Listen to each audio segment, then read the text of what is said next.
Hello, everyone. It's Dr. Vasquez, your doctor in criminal justice, bringing you another criminal justice topic video. I got 3 stories coming to you today. First story is out of Texas. It's a tragic incident. 5-year-old left behind in a vehicle. It was over 100 degrees on Monday and ended up dying. That's the first story. Second story I got coming is from Miami. There was another unfortunate incident, a plane crash, Red Air Airlines coming from Dominican Republic. I'll be discussing that. And then I'll be discussing, I would say, a happy story. There was a happy ending. NYPD officer jumps into the railroad tracks, saves a life, and no one's talking about it. So I want to throw some limelight, give him some praise, give him his flowers and stuff like that. Stay tuned for what comes next. Thank you.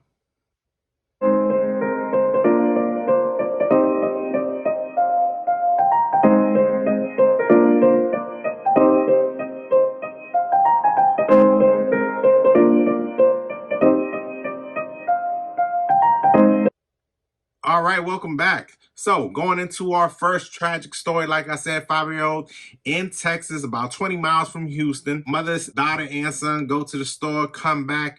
They're excited. It is the daughter's birthday. Girls turning 8 years old. When they exit the vehicle, they believe they're under the suspicion that the 5-year-old will get out of the vehicle himself. Unfortunately, he does not. The mother does not notice until a couple of hours later that the 5-year-old is not around. Come to find out, individual still in the vehicle over 100 degrees. Deputies are called to that location. So when we're talking about, reason I'm bringing this up is a criminal justice topic video. So how do you charge the mother? Is this an accident? This happens every year, 20, 30 something times a year during the summer throughout the United States. This is something that we see consistently.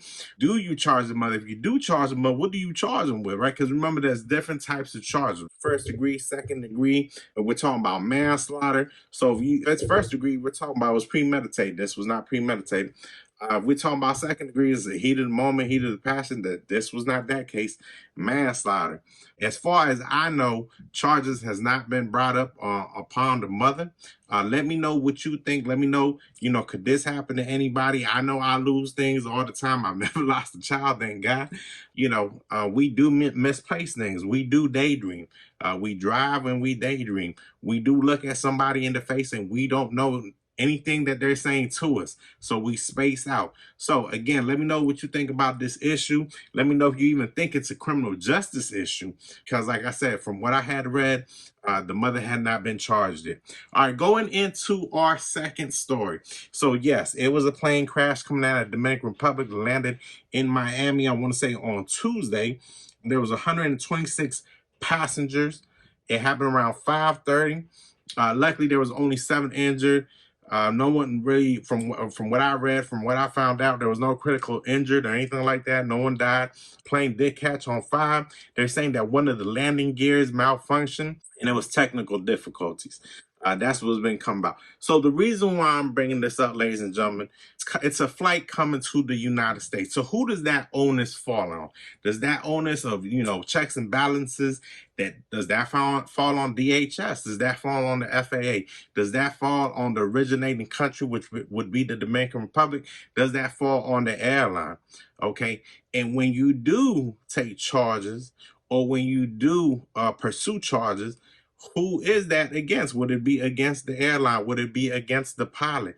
There's always going to be malfunctions, always going to be technical difficulties. So how do you hold a pilot accountable? I was even reading that they were praising the pilot because of the way the individual was able to maneuver, was able to land, was able to exit all the passengers, and so on. So let me know what you think. Let me know how you would tackle this. For my first responders, that they responded amazing. I saw them on video. There's a video out there that catches all this information. Know what you think as far as charges, and then just how great these first responders did as well. All right, so the last story, these 2 police officers, NYPD, they were doing a walking patrol. This is Monday. This is about 8:30 in the morning. A woman in front of them collapses onto the tracks. They immediately run into action. one NYPD officer jumps into the track, the other one stays on the platform.